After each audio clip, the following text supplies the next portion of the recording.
RTO और पार्षद का पोषित दलाल वहाँ पर बहुत सारे हैं। वहाँ पर गुंडागर्दी बहुत होती है, सारे मकान अवैध हैं वहाँ पर। सारी गाड़ी सड़क पे आके लग जाती हैं, आना जाना मुश्किल हो जाता है।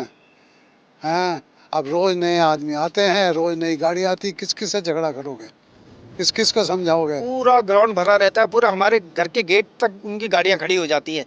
बोलता है सर वहाँ पार्किंग नहीं है, हम कहाँ जाए।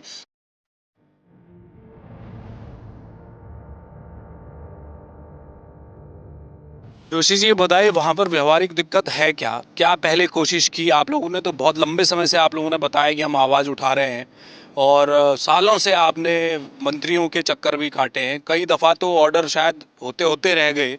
क्या दिक्कत है? हमारे बच्चों को जाने में ये लगा लो आधा घंटा लग जाता है बाहर निकलने में। कभी एक बार तो मेरी बेटी का एग्जाम छूट गया, मेरी माताजी को अटैक आया था, मेरे को आधा घंटा निकल लग गया वहाँ पे बाहर निकलते निकलते, लोगों से रिक्वेस्ट करते करते।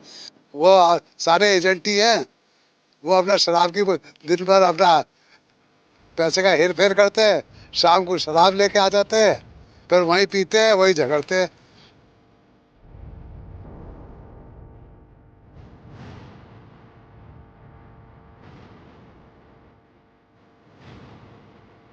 तो उस वहाँ पे लोगों से, एजेंटों से कुछ बोलो कि इसका ट्रैफिक सही करो भाई, हम लोग को आने जाने में दिक्कत होती है। हमसे लड़ते भिड़ते हैं, बताइए आप। क्योंकि यहाँ गंदगी इतनी है, यहाँ पर उन्होंने गाड़ियाँ ऐसी खड़ी कर रखी है, रास्ते में बहू बेटियों का आना जाना नहीं है, कोई घर में आए तो उनके साथ बदतमीजी होती है।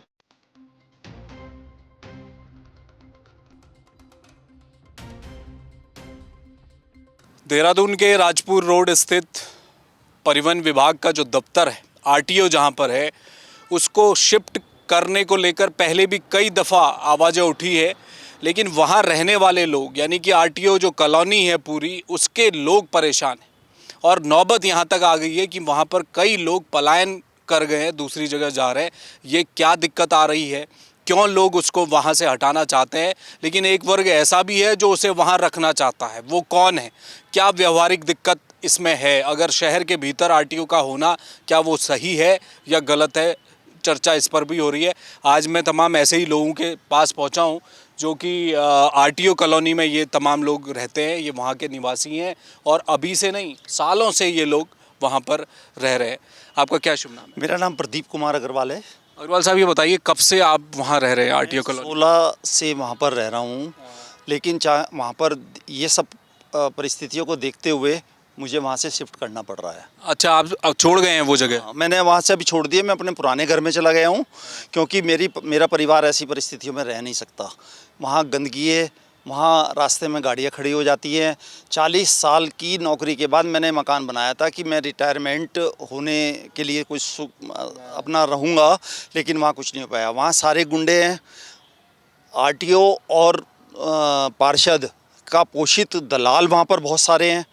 वहाँ पर गुंडागर्दी बहुत होती है, सारे मकान अवैध हैं वहाँ पर, सारे बगैर नक्शे के हैं। गैराजों में उन्होंने टेबलें डाल रखी हैं। गैराजों के मालिक जो हैं वो 10-10 हज़ार रुपये लेके उनसे दलाली कराते हैं, और उसको वृद्धहस्त प्रशासन का तो है ही, बगैर प्रशासन के पिछले 6-7 सालों से मैं वहाँ पर प्रशासन को, डीएम को और सब जगह देता आ रहा हूँ, किसी ने नहीं सुनी है। कल भी आप शायद जिलाधिकारी से जिलाधिकारी से कल मैं मिला था। जिलाधिकारी ने वो लेटर दे दिया अपने एडीएम को, एडीएम ने वो लेटर दे दिया मिस्टर गौरव को, गौरव ने वो लेटर दे दिया विनय कुमार जी को, विनय कुमार जी ने वो लेटर दे दिया अधिशासी अभियंता को। अधिशासी अभियंता कह रहे कि कुछ नहीं होता। अब आप बताइए, इन दबंग हमारे जो डीएम साहब हैं, बड़े अच्छे काम करते हैं, बड़े सही तरीके से कर रहे हैं, वहाँ पहुँच के भी मुझे कोई फ़ायदा नहीं हो रहा है। अब मुझे बताइए कि ना वो मकान बिकता है, क्या करेंगे वहाँ पे हम? जो मकान आपने छोड़ा है ऐसे ही खाली है, वो कोई ख़रीदने लायक भी नहीं छोड़ा है, क्योंकि यहाँ गंदगी इतनी है। यहाँ पर उन्होंने गाड़ियाँ ऐसी खड़ी कर रखी है, रास्ते में बहू बेटियों का आना जाना नहीं है, कोई घर में आए तो उनके साथ बदतमीजी होती है। 15-20 मिनट हमें 300 मीटर पार करने में लग जाते हैं वहाँ पे। ये सब परेशानियों को देखते हुए हम बहुत ज़्यादा परेशान हैं।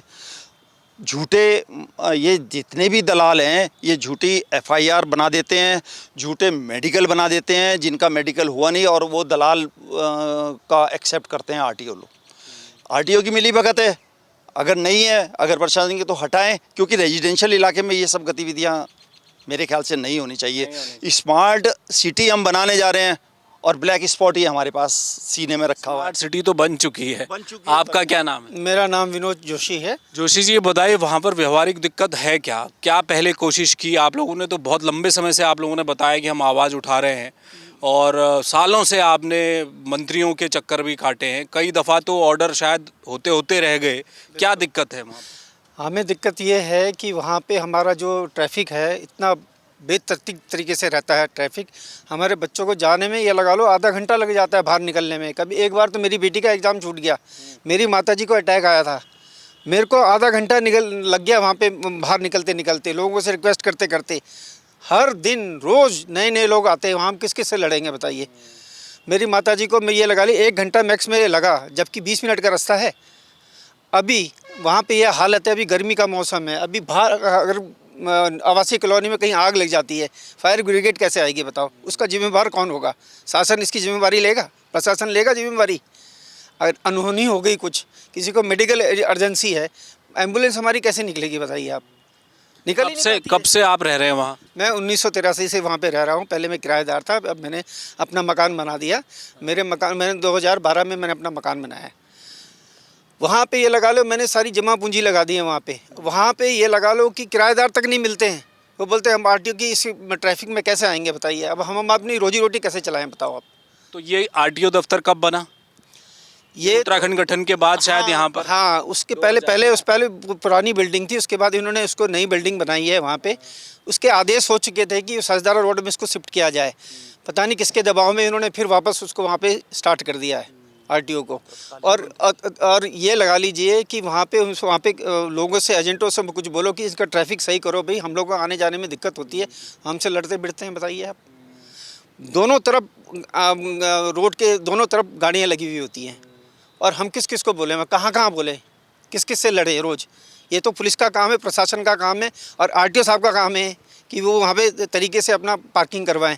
और जब इसके आदेश हो चुके हैं आरटीओ ट्रांसफ़र के सहजदार रोड में, तो ये जाते क्यों नहीं है वहाँ पे? आवासीय कॉलोनियों में ये कब हुए इसको हटाने? ये तो 2012 या 13 में ये आदेश हुए थे। उसके बाद इन्होंने फिर उसको रोक दिया, पता नहीं किसके दबाव पे रोका है। वो माननीय और मंत्री जी राकेश कुमार जी के दबाव हाँ, में दबाव में जो हमारी ये वापस फिर इसको इन्होंने स्टार्ट कर दिया। तो हम ये चाहते हैं आवासीय कॉलोनी में कमर्शियल एक्टिविटी क्यों चल रही है, इसका किसका शेय है इसमें? भाई अगर आपको कमर्शियल एक्टिविटी चलानी है तो अपने आरटीओ साहब उनको अंदर जगह दें। हमारे रास्ते को नहीं रोकने का उनका अधिकार है। रोड सबके लिए है, हमारे बुजुर्ग लोग चलते हैं फिरते हैं, उनको कोई मतलब ये लगा मतलब गेट के अंदर आरटीओ दफ्तर रहे, गाड़ियां वहां जाके लगे, ये है ना जो रोड में जो गाड़ियां खड़ी? बिल्कुल है, रोड तो चलने के लिए है सर, सबके लिए। वो पार्क करके चले जाते हैं वहाँ पे। उन्होंने एक शेड बना दिया, यहाँ पे इलीगल शेड बना दिया। हमने एआरटीओ साहब से बात करी तो वो बोलते कि हमने परमिशन नहीं दी। आपकी ज़मीन में जब वो शेड बना है नंबर प्लेट का, वो मेन रोड में लगा के नंबर प्लेट लगाता है, दादागिरी दिखाता है। अगर उसको कुछ बोलो तो बोलता है कि ये तो हमारा परमिशन है। तो हैं, स्टे लिया है उसने। एक बात सुनिए, आप टीन शेड में कैसे लगा सकते हो विदाउट परमिशन? अगर जब तक आरटीओ परमिशन नहीं देंगे तो वो बिजली का कनेक्शन कैसे लगा सकता है? आप अपने घर में लगाओगे अगर बिजली का कनेक्शन, आपसे रजिस्ट्री के सारे पेपर मांगे जाएंगे, एनओसी मांगी जाती है ना सर। तो वहाँ पे किस तरीके से लग गया उनका ये बिजली का कनेक्शन? सारे काम अवैध धंधे चल रहे हैं वहाँ पे सर।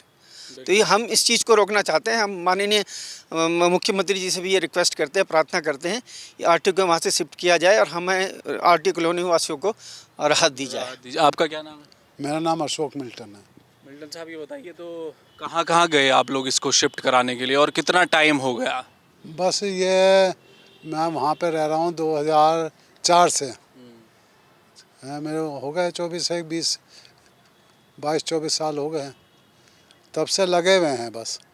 और 2012-13 में मेरे ख्याल से शिफ्ट भी होने लगा था, फिर किसी ने रोक दिया इसे। वो सारी गाड़ी सड़क पे आके लग जाती हैं, आना जाना मुश्किल हो जाता है। अब रोज़ नए आदमी आते हैं, रोज़ नई गाड़ी आती, किस किस से झगड़ा करोगे, किस किस को समझाओगे? रही कुछ बिल्डिंगें बन गई वहाँ पे, और उन्होंने ऐसा किया है जो पार्किंग स्पेस छोड़नी थी वो उन्होंने एजेंटों को दे दी किराए पे। एजेंटों ने अपना ऑफिस वहीं बना लिया, तो एमडीडीए से तो पार्किंग स्पेस रखी और वो उन्होंने किराए पे दे दी, और एमडीडीए कुछ नहीं बोलता। वहाँ से 3-4 बिल्डिंगें ऐसी बनी हुई हैं, सब ने अपनी अपनी स्पेस किराए पे दे दी, और वहाँ सारे दलाल बैठे, सबकी गाड़ी बाहर खड़ी, और सड़क है 20-22 फुट की बस। फीट पे 4 मंजिला हैं? बन नहीं सकता ना, पास भी नहीं होता नक्शा। तो ये हाल चल रहा है अंधेर नगरी लोग वहाँ कार है। करके वहाँ अच्छा, शाम को शराबी लोग वहाँ इकट्ठे हो जाते हैं, वो सारे एजेंट ही हैं, वो अपना शराब की दिन भर अपना पैसे का हेर फेर करते हैं, शाम को शराब लेके आ जाते हैं, फिर वहीं पीते हैं, वहीं झगड़ते हैं। कई बार तो मैंने पुलिस को फ़ोन करके बुलाया, मैंने कहा जी ये शराब पी रहे हैं ना, हटाओ यहाँ से, क्योंकि आम आदमी उनके पास जाएगा तो वो तो झगड़ा होना ही होना है। उन्हें तेरे बाप की कौन सी ज़मीन है, हम तो खड़े हैं साहब है, कोई तेरी ज़मीन पे थोड़ी खड़े हुए रात को गाड़ियाँ खड़ी करते थे हैं, के आगे। गेट के आगे गाड़ी खड़ी कर देंगे, और वो सब रोज़ नया आदमी आ रहा, रोज़ नया काम हो रहा, रोज़ नया झगड़ा हो रहा। तो इसलिए इसे वहाँ से आकर पहले भी शिफ्ट हो रहा था, शिफ्ट हो जाए तो सभी को आराम हो जाएगा। बिल्कुल। आरटीओ वाले खुद परेशान हैं, उनकी भी तो गाड़ी जब आती है आरटीओ की, तो उन्हें भी तो अपना रास्ता बनाना पड़ता है। हूटर बजा के आते हैं वो भी हूटर बजा के आते हैं, वो खुद भी नहीं निकल पाते, लेकिन वो झेल रहे हैं। अब कुछ लोगों ने ये कहा कि साहब यहाँ पर आरटीओ है, अब बहुत ज़्यादा, अब फिटनेस का तो यहाँ से है नहीं कोई मुद्दा, कोई बड़ी गाड़ियाँ कुछ आएंगी नहीं, तो वहाँ पर क्या है, परमिट का, लाइसेंस का, और वो काम वो कहते हैं कि 10 से 2 बजे तक निपट जाएगा, उसके बाद वहाँ पर कुछ नहीं है। क्या इसकी स्थिति में, क्या इस वजह से भी वो चाह रहे हैं कि सरकार की नहीं वहीं पर दफ्तर रहे? नहीं, एक्चुअली में क्या होता है कि ये 4 धाम यात्रा भी चल रही है, जितने भी गाड़ियाँ आती हैं, बड़ी गाड़ियाँ आती हैं, तो वहाँ उनको यहाँ से सर्टिफिकेट लेना पड़ता है। तो सर उसकी देखो ये लगा लो कि पूरा ग्राउंड भरा रहता है, पूरा हमारे घर के गेट तक उनकी गाड़ियाँ खड़ी हो जाती है। बोलता है सर वहाँ पार्किंग नहीं है, हम कहाँ जाए। तो इसमें हमारी क्या कसूर है बताइए, हमारे गेट के आगे खड़ी कर देते हैं गाड़ियाँ, हमारे बच्चों का निकलना भारी हो जाता है। मेरे को बारिश में, धूप है, अभी तो कितनी गर्मी का टाइम है, बच्चों को ऐसे लेके जाना पड़ता है, हमारी एक्टिवा तक निकल पाती है बाहर। अब उनसे कुछ बोलो तो लड़ते हैं, बोला हमको क्या, आरटीओ साहब से बात करो आप। तो ये तो हमारी जिम्मेवारी नहीं है ना सर उनकी पार्किंग को करवाना, हमारी रोडों में पार्किंग करके चले जाते हैं। उनसे कुछ बोलो तो लड़ने भिड़ने को तैयार होते हैं। पुलिस को कॉल करो, पुलिस आती है, जब हम लड़ भिड़ के चले जाते हैं उसके बाद आती है पुलिस, बोले क्या हुआ। तो ये तो चलेगा नहीं ना सर, ये तो आरटीओ साहब को ही देखना पड़ेगा कि भाई वहाँ से अभी सारी गाड़ियाँ हटाई जाए। ये फिटनेस का जितना भी काम है तो चलो वो तो शिफ्ट हो गया, पर जो बड़ी गाड़ियाँ आती हैं अपने 4 धाम यात्रा के लिए आती हैं, सुबह से लग जाती है सर, बड़ी बड़ी स्कूल बसेज आती है वहाँ पे। अब हम कैसे निकलें बाहर बताइए आप, हमको कितनी परेशानी है। अब ये लगा लो शाम जब आरटीओ बंद हो जाता है, शाम को शराबी कबाबी सारे हमारे रोडों में आके कारों में बैठ के शराब पीते हैं और बोतलें वहीं फोड़ के चले जाते हैं रोड में। मेरी माताजी का पैर कट गया वो कांच के वजह से। अब वो शाम को जाती है, मेरी माताजी है 93 ईयर ओल्ड्स, तो अब वो जाती है शाम को, थोड़ा बहुत निकलती हैं बाहर, तो कभी कोई साथ में जाता है, कभी कभी अपनी सहेलियों के साथ निकल जाती हैं भारी, उनका पैर कट गया बताइए आप, अब इसकी जिम्मेवारी कौन रहेगा। तो ये मतलब इन्होंने इतनी गंद मचा रही है सर, हमारे पूरे आरटीओ को इतना गंद मचा रहा है, खाने पीने के सामान इधर उधर बेतरतीब तरीके से फेंक के चले जाएंगे, सुबह हमें सफाई करवानी पड़ती है। बिल्कुल। अच्छा अग्रवाल जी, मुझे बताइए कि अब क्या करेंगे आप? कल तो आप डीएम के पास भी हो गए, पहले भी गए थे, तो आप क्या करेंगे? आप कहाँ, क्या आप लोगों ने क्या तय किया? हम लोगों ने यही तय किया है कि वहाँ पर जितने भी 3 डिपार्टमेंट उसमें इन्वॉल्व हैं, पहला ट्रैफिक डिपार्टमेंट, आरटीओ, और एक तीसरे हमारे पार्षद हैं जिन्होंने उनको सपोर्ट किया है वहाँ पर पार्किंग बनाने के लिए, जिन्होंने अपनी पार्षद निधि का दुरुपयोग किया है। एमडीडीए ने वहाँ पर 20 फीट की रोड पे 4-5 मंजिला की मैप की परमिशन कैसे दी? जहाँ तक मेरी जानकारी है वो परमिशन नहीं होनी चाहिए थी। वहाँ पर नमामि गंगे का ऑफिस है जो रेजिडेंशियल इलाके में अलाउ नहीं है। सरकार ही अगर ऐसे काम करेगी, नमामि गंगे का ऑफिस आप रेजिडेंशियल में खोलोगे तो डेफिनेटली हम रहेंगे कहाँ? हमारे रहने की तो जगह वहाँ पे बचेगी नहीं। ऊपर से एक शैलेंद्र रावत हैं, हमने सब काम कराया था, एमडीडीए में भी रिपोर्ट दी थी, ये दी थी, तो एमडीडीए के उन्होंने उसको स्टे ऑर्डर दे दिए थे। वहाँ पर शैलेंद्र रावत असिस्टेंट इंजीनियर ने झूठी रिपोर्ट लगवा के वो स्टे ऑर्डर कैंसिल करा दिए। हमने उनसे कहा, कहने लगे मेरा जो डिडक्शंस है। मैंने कहा भाई कुछ तो रहम करो, आप भी परिवार वाले हैं नहीं है, लेकिन वो नहीं मानते। अल्टीमेटली क्या करेंगे, वहाँ पर धरना देंगे, बैठेंगे, भूख हड़ताल करेंगे, यही कुछ करेंगे। आप ये देखिए कि मकान ज़िंदगी में एक बार बनता है, बार बार तो नहीं बनता ना। तो अब हमने बना लिया, अब हम पुराने मकान में वहाँ रह रहे हैं, छोटे से मकान में। क्या करेंगे हम? तब तक लड़ते रहेंगे जब तक ये हटेगा नहीं। हटेगा हम तभी शिफ्ट करेंगे हम वहाँ पे। ये बेचारे रह रहे हैं, सब लोग रह रहे हैं, जितनी मुसीबतें ये झेल रहे हैं। मिल्टन साहब हैं, इनकी छोटे छोटे बच्ची हैं वहाँ आते जाते हैं, देखिए किसी के साथ अनहोनी हो जाए ये अच्छी तो बात नहीं है ना, ये तो प्रशासन की अपनी वो है। ठीक है, बहुत शुक्रिया। देखिए तो ये तमाम वो लोग हैं जो वहाँ रहते हैं आरटीओ कॉलोनी में। दिक्कत है क्योंकि एक ऑफिस ऐसा ऑफिस है जो बिल्कुल पब्लिक डीलिंग हर रोज़ करता है और वहाँ पर न जाने कहाँ कहाँ से जो वाहन है वो आएंगे, अपने परमिट का काम करने भी आएंगे। नया लाइसेंस अगर आपको बनाना है तो आपको उसी जगह पर जाना है। तो जो सड़क है जो आप तस्वीरों में देख भी रहे हैं, बस इतनी सी सड़क है और उसी में सब कुछ गाड़ियाँ पार्क भी हो रही हैं, वहाँ लोग भी आ रहे हैं और उसके इर्द गिर्द रहने वाले लोगों के लिए मुसीबत हो गई है। घर से बाहर निकलना मुसीबत हो गई है। बता रहे हैं कि वहाँ शराब का सेवन हो रहा है, लड़ाई झगड़े हो रहे हैं और ऐसे में कोई परिवार सहित वहाँ से निकलना चाहे वो कैसे निकल पाएगा। तो ये तमाम जो अराजकता वहाँ पर फैली है, इसकी वजह से जो लोकल के रहने वाले लोग हैं वो इस बात की गुहार लगा रहे हैं सरकार से कि आप इस आरटीओ दफ्तर को यहाँ से शिफ्ट कीजिए। कल डीएम के पास गए थे, डीएम को चिट्ठी दी लेकिन वो चिट्ठी फिर आगे बढ़ गई। अब वो कहाँ तक पहुँचेगी, उस पर क्या कार्रवाई होगी, कुछ नहीं पता।